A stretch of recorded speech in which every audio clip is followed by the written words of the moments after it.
জাতির যে প্রত্যাশা বলছেন, এক নাম্বার প্রত্যাশা হলো উনি একটা দলীয় লোক হলেও আজকে থেকে রাষ্ট্রপতি নির্বাচিত হওয়ার পর উনি শপথ গ্রহণ করে যখন রাষ্ট্রপতির দায়িত্ব গ্রহণ করবেন তখন থেকে উনি আর কোনো দলের রাষ্ট্রপতি থাকবেন না, উনি তখন থাকবেন দেশের রাষ্ট্রপতি।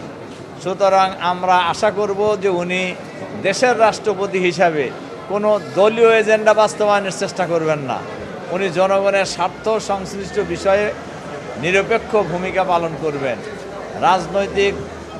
রাজনৈতিকভাবে প্রভাবিত হয়ে কোনো ভূমিকা উনি পালন করবেন না।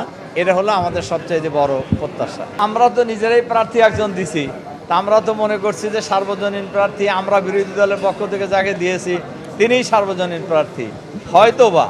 হয়তোবা যদি ৭০ অনুচ্ছেদের বাধ্যবাধকতা না থাকতো তাহলে আমাদের প্রার্থী আরও অনেক বেশি ভোট পেত।